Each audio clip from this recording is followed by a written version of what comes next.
મારું નામ નિર્મલ કુમાર ચીમનભાઈ પટેલ, ગામ આંબાપુરા, તાલુકો જિલ્લો પાટણ. અમે અહીંયા લગભગ ગીર ગાય 19 થી 20 નાના મોટા વાછડા નંદીને થઈને 20 ગાયો છે અમારી જોડે. અને અહીંયા અમે પ્રાકૃતિક ખેતી કરીએ અને અમારી બધી જ જમીન જે 10 વીઘા છે ને બધી જમીન પ્રાકૃતિક મતલબ ઓર્ગેનિક ખેતી કરીએ છીએ. એનાથી સારો એવો મતલબ માર્કેટની અંદર ભાવ પણ મળી રહે છે.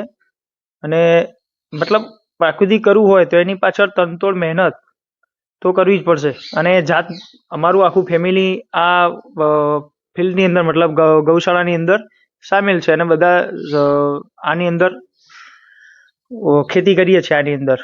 બીજું કે અમે અહીંયા ગૌશાળાની અંદર ગોબર પ્રોડક્ટ પણ બનાવીએ છીએ, ધૂપ સ્ટીક, ગોનાઇલ, સાબુ, શેમ્પુ, તેલ, મધ, ચા, કોફી, એ બધું જે ઓર્ગેનિક ખેતી છે અમારી, એ અમે ઔષધિઓની અંદર છોડ પણ ઉગાડીને એના પાવડર સ્વરૂપે પાવડર કરીને અમે આનો ઉપયોગ પ્રોડક્ટ આયુર્વેદિક ઔષધિઓ અને પ્રોડક્ટ બધી બનાવીએ છીએ. વાર્ષિક પાકોની અંદર અમે અડદ, મગ, ઘઉં, બાજરી આ બધું ઓર્ગેનિક ખેતી અમે કરીએ છીએ આની અંદર. અને એનું ઉત્પાદન લગભગ સરેરાશ ગણીએ 10 વીઘાનું તો 8 લાખ જેવું થાય. અને આયુર્વેદિક પ્રોડક્ટો અને ઔષધિઓને બધું ભેગું કરીને 20-22 લાખ રૂપિયાનું આવક છે અમારી.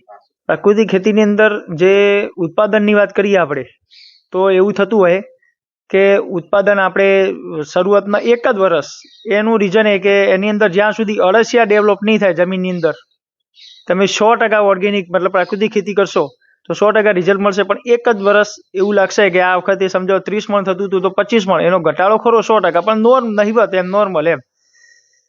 બીજા વર્ષથી તમે 100% મતલબ જીવામૃત, આચ્છાદન, ઘન જીવામૃત, વાસા એનો ઉપયોગ કરશો તમે. અને કેમિકલ રાસાયણ એકદમ 0% સ્ટેજ ઉપર તમારે લાવવું પડશે. 1% બી તમે કેમિકલ નહીં છાંટો અને અળસી આવી જશે તો 100% તમારે એની અંદર સફળતા મળશે આ ઓર્ગેનિક ખેતી